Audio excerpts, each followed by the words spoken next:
Hello friend, आज के इस वीडियो में हम इंडियन एग्रीकल्चर के बारे में जानेंगे। तो वीडियो को शुरू से लेकर अंत तक जरूर देखिएगा और जो आपको अच्छा लगे लाइक और शेयर, साथ ही कमेंट भी करिएगा। तो चलिए वीडियो को स्टार्ट करते हैं। फैक्ट नंबर 1, धान की खेती पूरे विश्व में बड़े पैमाने पर की जाती है और यह पूरे विश्व में पैदा होने वाली प्रमुख फसलों में से एक है।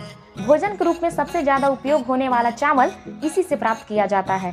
खाद्य के रूप में अगर बात करें तो यह सिर्फ भारत ही नहीं बल्कि अधिकांश देशों में मुख्य खाद्य है।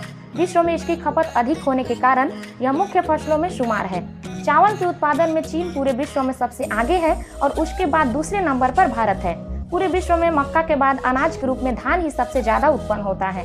धान की उपज के लिए 100 सेंटीमीटर वर्षा की आवश्यकता होती है। जैसा कि हम जानते हैं कि भारत में धान की खेती बड़े पैमाने पर की जाती है। पश्चिम बंगाल, उत्तर प्रदेश, आंध्र प्रदेश, पंजाब, हरियाणा और तमिलनाडु आदि कई ऐसे राज्य हैं जहां मुख्य रूप से धान की खेती होती है। झारखंड जैसे राज्य के क्षेत्र में धान की खेती 71% भूमि पर उगाया जाता है। यहाँ राज्य की बहुसंख्यक आबादी का मुख्य चावल है, लेकिन इसके बावजूद धान की उत्पादकता यहाँ अन्य विकसित राज्यों की तुलना में काफी कम है। धान की खेती के लिए किसानों को कृषि तकनीक का ज्ञान देना आवश्यक है, जिससे वो उत्पादकता बढ़ा सके। धान की उत्पादकता को बढ़ाने के लिए सबसे प्रमुख चीज यह भी है कि इसके किस्मों का चलिए अब हम दूसरे खेती के बारे में जानते हैं।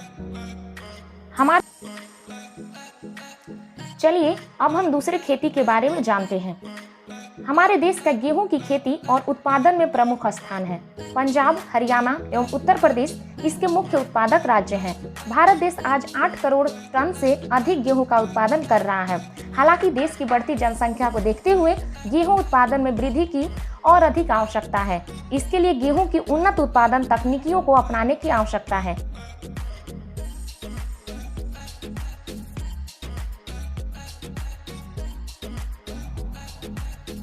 इन तकनीकियों में किस्मों का चुनाव, बोने की विधियां, बीज दर, पोषक तत्व प्रबंधन, सिंचाई प्रबंधन, खरपतवार नियंत्रण तथा फसल संरक्षण आदि प्रमुख हैं।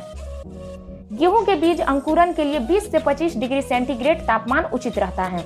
गेहूं की बढ़वार के लिए 27 डिग्री सेंटीग्रेड से अधिक तापमान होने पर गेहूं के बीज अंकुरन के लिए 20 से 25 डिग्री सेंटीग्रेड तापमान उचित रहता है। गेहूं के बढ़वार के लिए 27 डिग्री सेंटीग्रेड से अधिक तापमान होने पर विपरीत प्रभाव होता है और पौधे की सुचारू रूप से बढ़वार नहीं हो पाती है, क्योंकि तापमान अधिक होने से उत्सवेदन प्रक्रिया द्वारा अधिक ऊर्जा की क्षति होती है तथा बढ़वार कम रह जाती है। चलिए अब हम फैक्ट नंबर 3 जानते हैं। मक्का खरीफ ऋतु की फसल है। यह भारत में बहुत ही कम दिनों में उत्पन्न होने वाला फसल है। अधिकांश यहाँ की जनता मक्का की खेती किया करते हैं, परंतु जहाँ सिंचाई के साधन है वहाँ रबी और खरीफ की अगेती फसल के रूप में मक्का की खेती की जा सकती है। मक्का कार्बोहाइड्रेट का बहुत अच्छा स्रोत है। यह एक बहुउपयोगी फसल है। वह मनुष्य के साथ साथ पशुओं के आहार का प्रमुख अवयव भी है तथा औद्योगिक दृष्टिकोण से भी मक्का की खेती का स्थान महत्वपूर्ण है। हमारे भारत देश में तरह तरह के रंग बिरंगे मक्का की खेती किया जाता है। मक्के के फसल को अपने पूरे फसल अवधि में 400 से 600 मिलीमीटर पानी की आवश्यकता होती है। पानी देने की महत्वपूर्ण अवस्था पुष्पों के आने और दानों के भर जाने के समय होता है। अतः इस बात का ध्यान रखने की आवश्यकता है कि मक्के के खेत में 15 से 20 व 25 से 30 दिनों तक खरपतवार नियंत्रण व फैक्ट नंबर 4, भारत में चाय का उत्पादन ब्रिटिश शासन काल से होता आ रहा है। भारत दुनिया की लगभग 27% चाय का उत्पादन करता है, जैसा कि आप वीडियो में देख सकते हैं। चाय के उत्पादन में भारत दुनिया का दूसरा सबसे बड़ा उत्पादक देश बना हुआ है, जबकि 11% उपभोग के साथ बड़ा उपभोगकर्ता भी बना हुआ है। चाय का इस्तेमाल पेय पदार्थ के रूप में किया जाता है। इसका सीमित इस्तेमाल शरीर के लिए लाभदायक होता है। पानी के बाद पूरे विश्व में चाय को सबसे ज्यादा पिया जाता है। भारत में चाय पीने वाले लोगों की संख्या सबसे ज्यादा है। चाय के अंदर कैफीन की मात्रा सबसे ज्यादा पाई जाती है। चाय को इसके पौधों की पत्तियों और कलियों के माध्यम से तैयार किया जाता है। इसका रंग मुख्य रूप से काला दिखाई देता है तथा गहरा हरा। भारत में चाय का उत्पादन व्यापक रूप में सबसे पहले असम से शुरू किया गया था, जिसके बाद अब चाय का उत्पादन उत्तर पूर्व से लेकर दक्षिण भारत तक पहुंच चुका है। चाय की खेती के लिए गर्म मौसम की आवश्यकता होती है। इसके पौधे सर्दी के मौसम में विकास करना बंद कर देते हैं। इसकी खेती के लिए अम्लीय भूमि सबसे उपयुक्त मानी जाती है।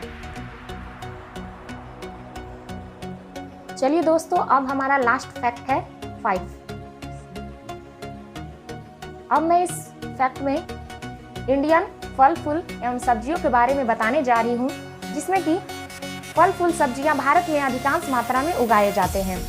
इसमें आलू की प्रमुख खेती की जाती है। आलू को सब्जियों का राजा भी कहा जाता है, जैसा कि आप वीडियो में देख सकते हैं।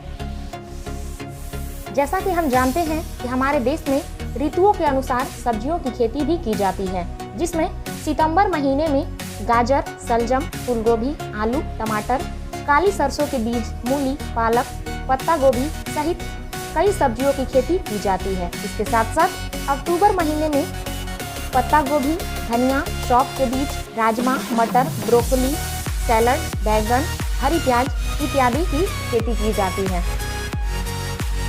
चलिए दोस्तों, अब वीडियो समाप्त होती है। यदि आपको वीडियो अच्छी लगे तो आप लाइक, कमेंट एंड शेयर जरूर कीजिएगा और ऐसे ही वीडियो को पाने के लिए आप क्रिएटिव ज्ञान चैनल को जरूर सब्सक्राइब कीजिएगा।